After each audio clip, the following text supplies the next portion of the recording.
Vermont Water Quality and Lake Shoreland Protection.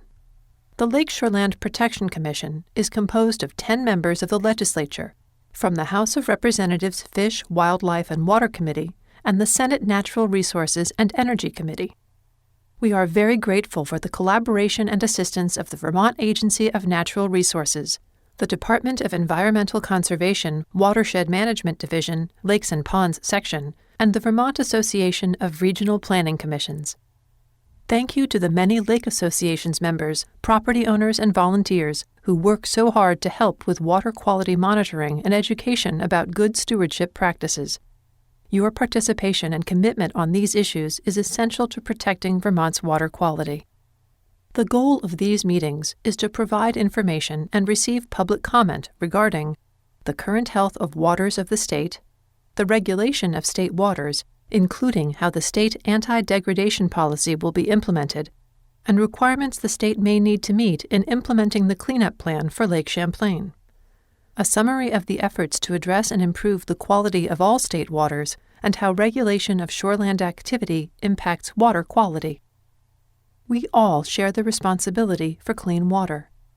Clean water is essential to the common good, and we expect to find water in Vermont that is drinkable, swimmable, and fishable. Protecting water quality is a shared responsibility. Regulatory and legal requirements are fundamental to protecting the environment, but every individual must make water-friendly choices. All laws need the strong support of the community to succeed. Access to clean water is an integral part of the quality of life in Vermont. Households, schools, daycare facilities, and hospitals use water for drinking, washing, cleaning, and watering of gardens. Fishing, swimming, and boating draw thousands of Vermonters and tourists to our rivers, lakes, and ponds each year.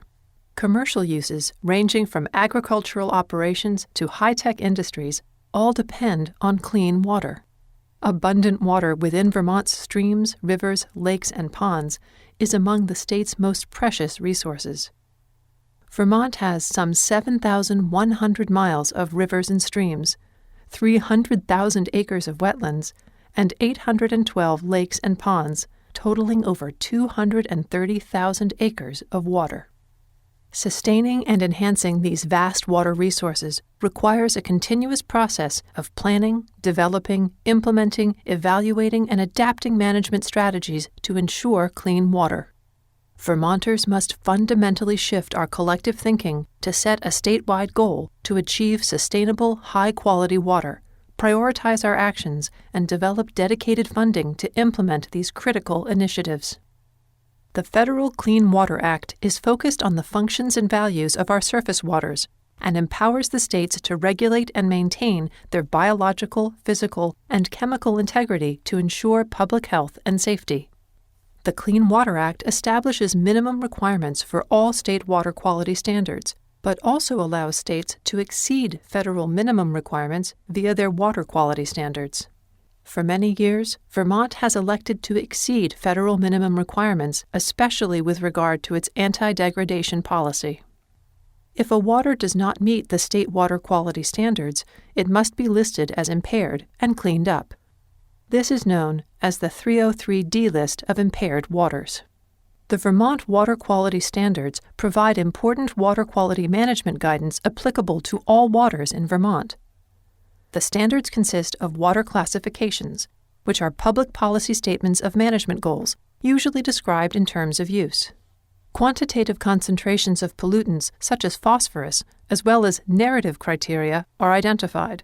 For example, in most lakes there isn't a phosphorus concentration limit, but the standards do articulate that phosphorus levels shall not contribute to the acceleration of eutrophication. The standards also require that aquatic biota and wildlife be sustained by high-quality habitat. The Vermont Water Quality Standards are effective at protecting rivers and regulating point source discharges. However, the standards do not regulate development in shorelands. Residential housing density on lake shorelands exceeds that of any other land area in Vermont, and without effective management, it will continue to contribute to the overall loss of water quality.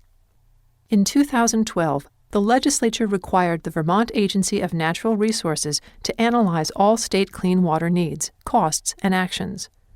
Known as the Act 138 report, the research developed 4 central categories for action to maximize reduction of pollutants by investing in infrastructure to maintain and preserve clean water. Part 1 of the report discusses the threats to Vermont water quality and the need to fund substantial investment in reducing point and non-point sources of pollution to the waters of the state. Investments for clean water should be a priority and must be part of a comprehensive vision for the future of a healthy Vermont. Act 138 investments are shown as annual investments for 10 years. The remediation, implementation, and funding action areas are 1. Municipal operations for non-point pollution reduction, $82 million. 2.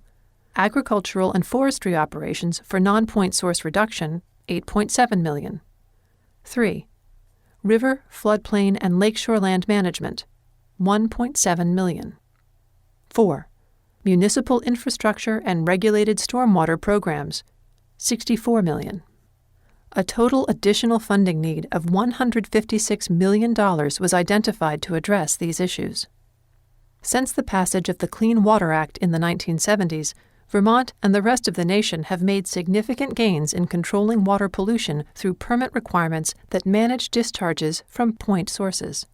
A point source is any discernible conveyance from which pollutants are discharged to state waters, including but not limited to any pipe, ditch, channel, or tunnel. Wastewater treatment facilities are included in this category.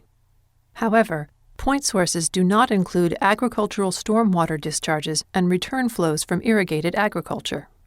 Over time, the cumulative impacts of non-point sources of water pollution, which have come from our land use activities, have grown significantly and are a major challenge to water quality. Municipalities are confronted with polluted runoff from paved and unpaved roads, parking lots, lawns, and development.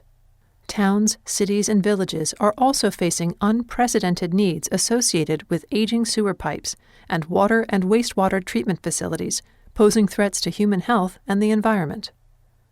Farms are facing similar challenges, with rain washing soils and manure off of crop and haylands and barnyards and ultimately into nearby streams. The preservation of our high-quality waters through methods that avoid or minimize the degradation of high-quality waters is referred to as anti-degradation and is the most effective way to maintain water quality. This policy requires the protection of all existing uses of water, even if they are not designated uses established by classification. It also requires, except under limited circumstances, that where actual water quality is better than the minimum standard, the existing higher quality must be maintained. The current procedures will become rules through the Vermont Administrative Procedures Act process, which includes public participation by requiring hearings and allowing the submission of written comments.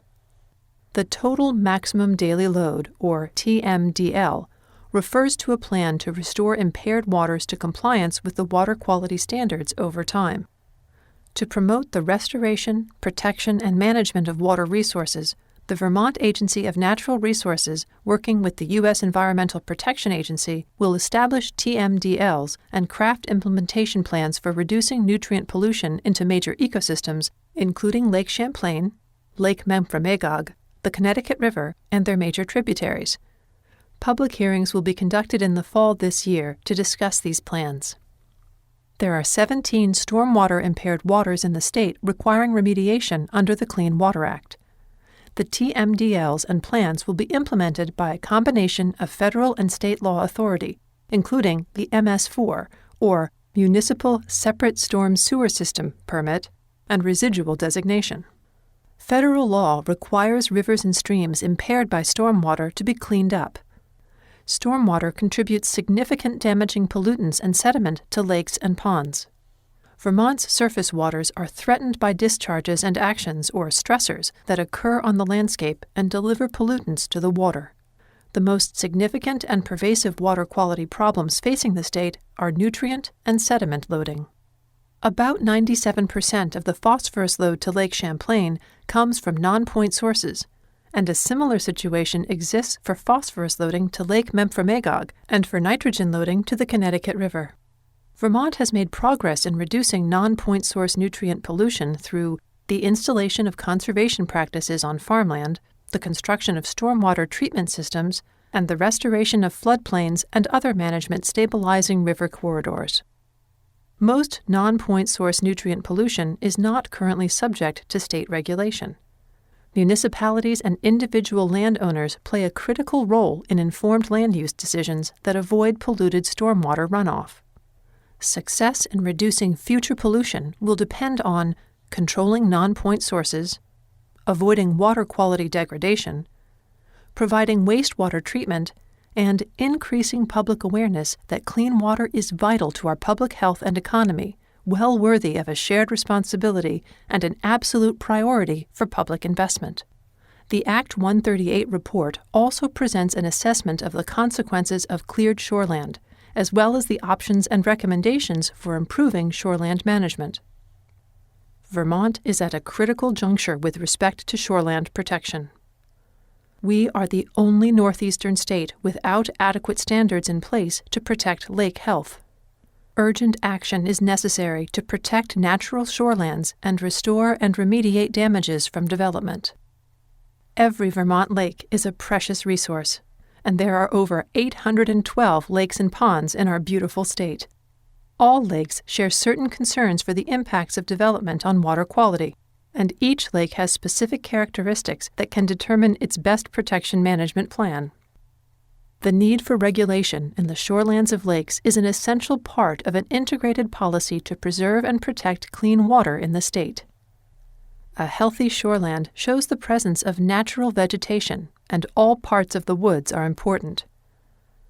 Multiple layers of vegetation, canopy, understory trees, and shrubs all intercept rainwater and contribute to reducing runoff. A diversity of plant types offers a variety of root type and depth, holding the soil in place. A wooded area has a naturally uneven ground, which helps collect water and allows runoff to infiltrate.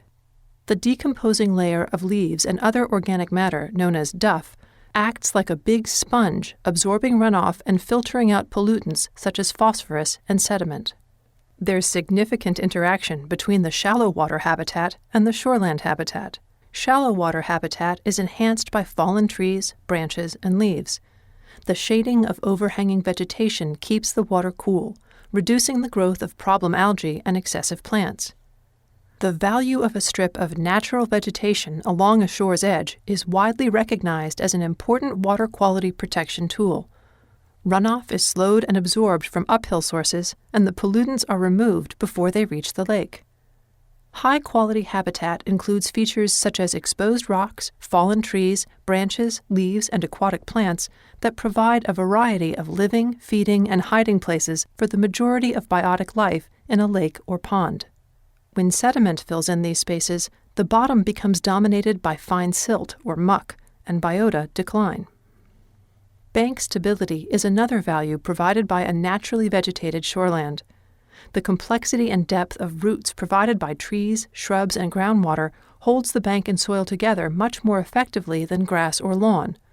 Lawn has short roots and is particularly vulnerable to erosion. In the spring of 2011, heavy flooding in Lake Champlain and other lakes resulted in significant shoreline erosion, most of which occurred in areas where lawn formed the majority of vegetation. Healthy shorelands and lakes contribute significant value to the Vermont economy. Visitors to state parks, anglers, and wildlife watchers spend over $400 million each year. The positive link between healthy lake shorelands and stable property values is documented by a study that compared properties in Maine and New Hampshire. The results showed property values were enhanced by the clarity of water in the nearshore area, and that values dropped with every loss of water quality. What are the features of healthy shorelands?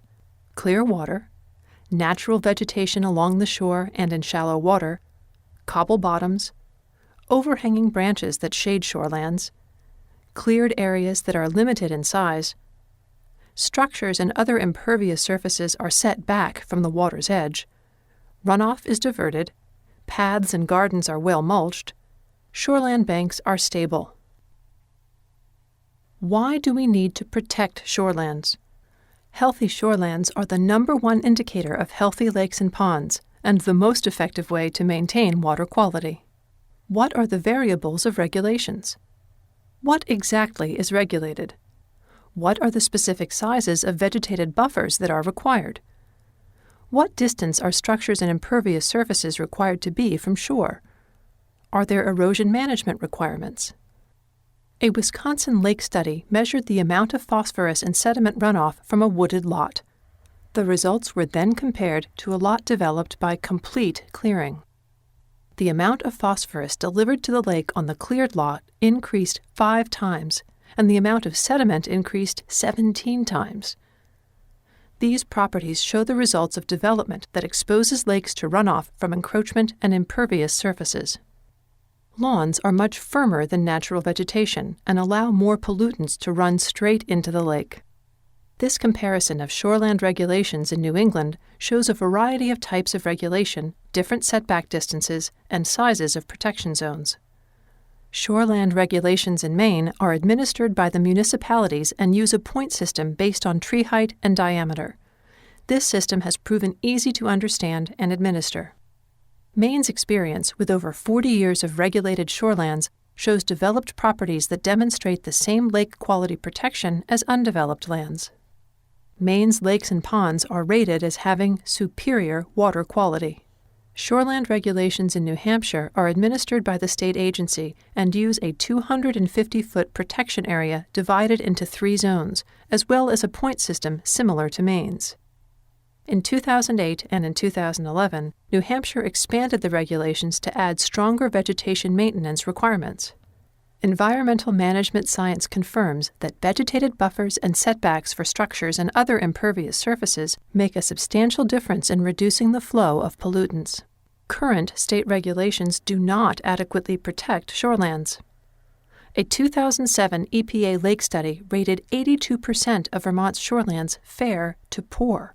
Fewer than 1 in 5 towns have shoreland protection. We must develop plans to fund the necessary infrastructure to achieve clean water for the future.